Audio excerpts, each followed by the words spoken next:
Zaradi vse globlje gospodarske krize v državi je Gospodarska zbornica Slovenije že v začetku januarja ponovno pozvala k čimprejšnjemu sprejemu novele insolvenčnega zakona. V tem trenutku v Sloveniji nimamo gospodarske rasti, podjetja so prezadolžena, država se mesečno zadolžuje, da lahko sploh tekoče posluje, poslovno okolje je vse bolj nekonkurenčno. Sprememba zakona ščiti delovna mesta v podjetjih, ki so se sposobna finančno prestrukturirati, daje več pravne varnosti tako zaposlenim kot upnikom insolvenčnih dolžnikov. Predlagana omilitev pogojev za začetek prisilne poravnave bo odpravila blokado prisilnih poravnav in zmanjšala pritisk na uvedbo stečajev. Bistven prispevek spremembe zakona je prav v dobro malih in mikropodjetij, ki so vse skozi opozarjala, da niso sposobna izpeljati postopka prisilne poravnave, ker je bil postopek predrag in predolg.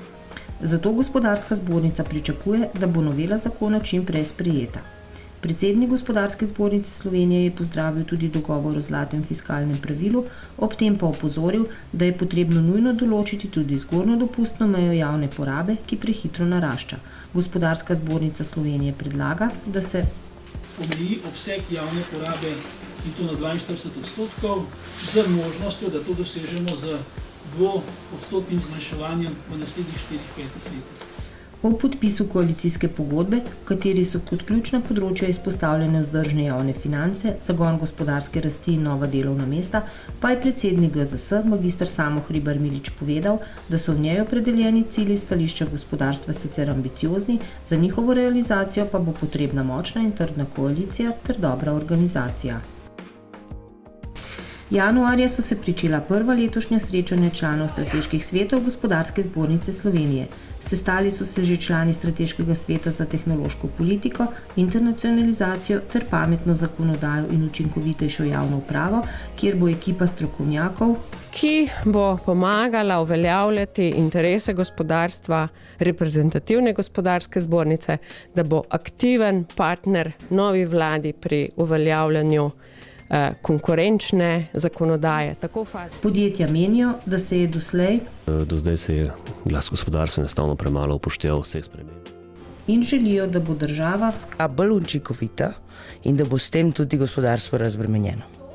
Strateški svet za tehnološko politiko je na svoji seji pozitivno ocenil osnutek novega okvirnega programa EU za raziskave in inovacije Obzorje 2020, katerega prva uradna predstavitev je potekala 23. januarja na Gospodarski zbornici Slovenije. Osnutek programa je predstavil dr. Zoran Stančič, namestnik generalnega direktorata za informacijsko družbo in medije Evropske komisije.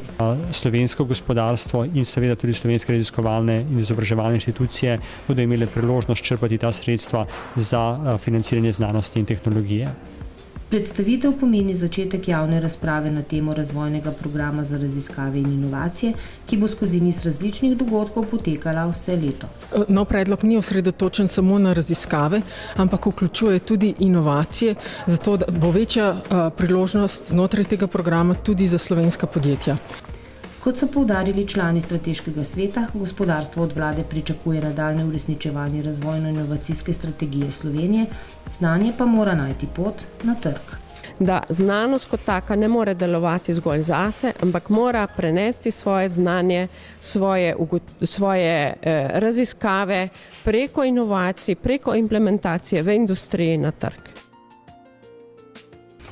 Inovacije so gonilo gospodarskega razvoja.